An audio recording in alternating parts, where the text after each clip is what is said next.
नाज़रीन अस्सलामु अलैकुम वरहमतुल्लाहि वबरकातुहू। सीधी बात के अहम तरीन प्रोग्राम सलाम बेंगलुरु में आप लोगों का इस्तकबाल है। आइए देखते हैं इस प्रोग्राम के तहत कर्नाटक और बेंगलुरु और उसके अतराफ से क्या खबरें मौसूल हुई हैं। पहली खबर बेंगलुरु से है।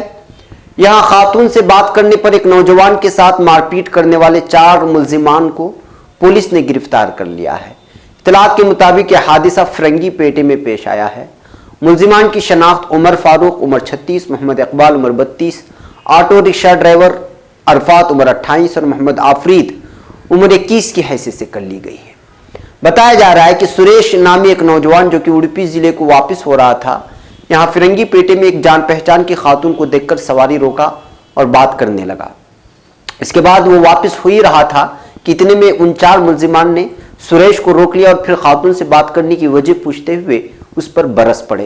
इत्तला पाकर पुलिस फौरी जाए वारदात पर पहुंची और खातून को उसके रिश्तेदारों के भेजने के बाद मुल्जिमान को गिरफ्तार कर लिया। सुरेश को इलाज के लिए अस्पताल रवाना किया गया। पुलिस ने मुख्तलिफ दफात इन मुल्जिमान पर आयद किया है।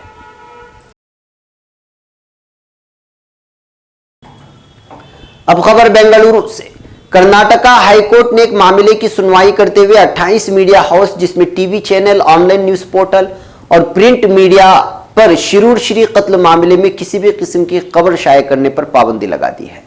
गुज़िश्ता कई दिनों से इस कत्ल मामले को लेकर उडुपी के मठाधीश्वर और मठों के सिलसिले में मीडिया पर लगातार बहस जारी थी। इसी के चलते उडुपी आश्तामाथा हितारक्षणा समिति के चेयरमैन HV गौतम और थिंकर B राजचंद्रा ने यह पिटीशन अदालत में दायर की थी।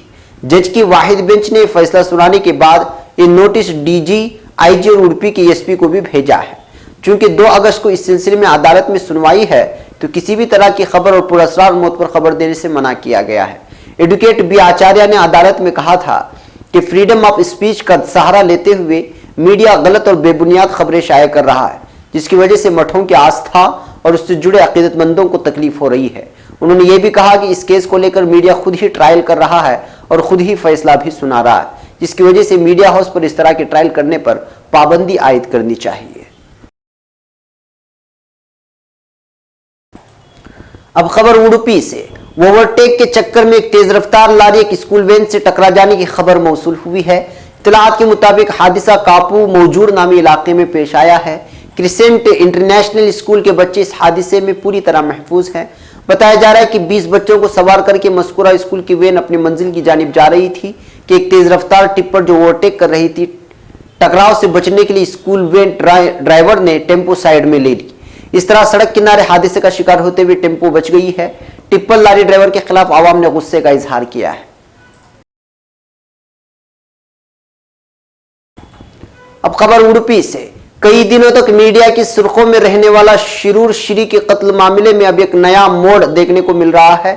डॉक्टरों की जानिब से मिली ताजा पोस्टमार्टम रिपोर्ट में शिरूर श्री की मौत की असल वजह अभी तक नहीं बताई गई है, जबकि इससे पहले डॉक्टरों ने वाज़ेह किया था कि जहर देने की वजह से ही शिरूर श्री की मौत वाक़ई हुई थी।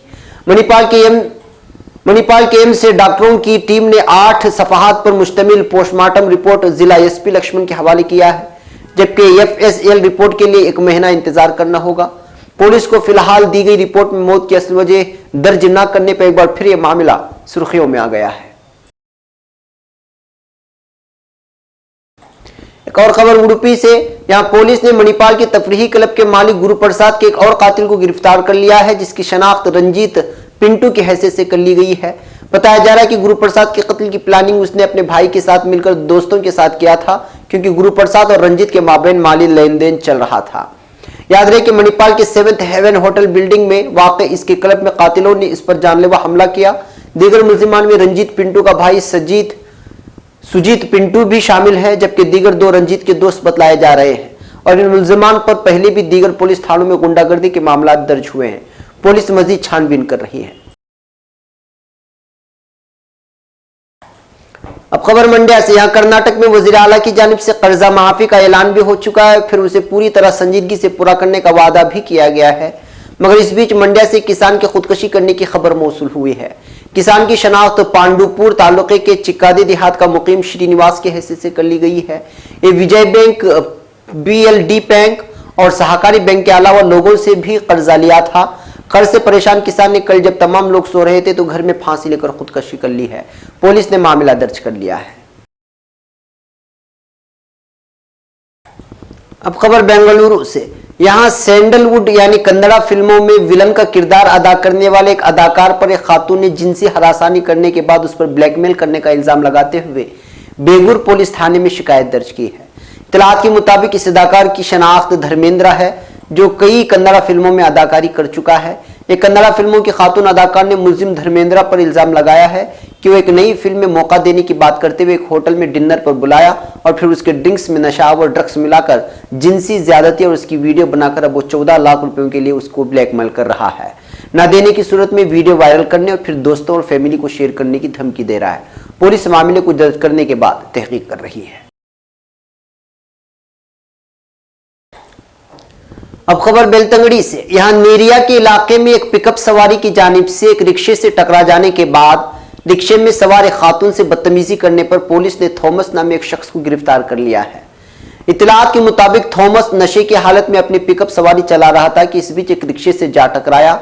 इस टकराव की वजह से एक रिक्शा ड्राइवर जख्मी हो गया और उस पर सवार एक औरत भी मामूली उसको चोटें पहुंची। एतराज करने वाली रिक्शे पर सवार एक नौजवान खातून को इस ड्राइवर ने हरासा करना शुरू कर दिया। हरासा करने के बाद जिनसे हरासानी की कोशिश कर रहा था और इसके बाद फरार होने की फिराक में था कि सिंह परिवार के कारकुनान जमा होकर हंगामा करने लगे। इस बीच रुकने असेंबली हरीश पूंजा जायवारियात पर पहुंचकर हालात को काबू में किया और फिर मुलजिम की गिरफ्तारी हुई। अब खबर बेंगलुरु से। शिमाली कर्नाटक को अलग रियासत का दर्जा देने का मामला तूल पकड़ता जा रहा है। यहां श्रीरामुलु के एक बयान को वज़ीर आला कुमारस्वामी के जवाब के बाद 2 अगस्त को शिमाली कर्नाटक की तमाम अजला में पुरजोर बंद मनाए जाने का शिबा जाहिर किया जा रहा है। वाज़ेह है कि शिमाली कर्नाटक को बजट में खुसूसी अहमियत न दिए जाने की वजह से कुछ पार्टियों की जानिब से बंद मनाए जाने का ऐलान हुआ था, मगर उसके बाद से मीडिया में दिखाई जाने वाली खबरों के बाद कुमारस्वामी ने अब इस आग को हवा देने का इल्जाम मीडिया पर लगाया है। उन्होंने कहा कि अगर 2 अगस्त को शिमाली कर्नाटक की इजला में कुछ जानी व माली नुकसान हुआ तो उसके जिम्मेदार खुद मीडिया के अहबाब होंगे, क्योंकि इस मसले को वो बेवजह उछालकर मामले को बढ़ाने और आवाम को उकसाने का काम कर रहे हैं। कुमारस्वामी का कहना था कि असेंबली में श्रीरामुलु की एक बात का जवाब दिया गया था, मगर मीडिया ने इसको शिमाली कर्नाटक के मुखालिफ बनाकर पेश किया, जिसकी वजह से आवाम मजीद भड़क गए। उधर सिद्धारामैया ने अलग रियासत के मांग को लेकर बेवकूफ़ी करार दिया है तो अपोजिशन लीडर येडियुरप्पा ने कहा है कि बेलगावी में तमाम मठ मंदिरों के पुजारी एहतिजाज पर उतर आए हैं। उनका मानना है कि कुमारस्वामी आए और उनके इलाके में मसाइल को सुने।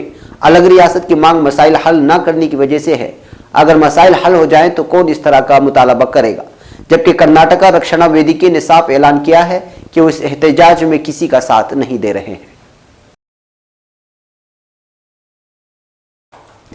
नाज़रीन, सलाम बेंगलुरु में आज के लिए इतना ही। इंशाअल्लाह कल फिर कर्नाटक की और बेंगलुरु की कुछ खास खबरें लेकर आपकी खिदमत में हाजिर हूं। तब तक के लिए इजाजत। अस्सलामु अलैकुम व रहमतुल्लाहि व बरकातहू।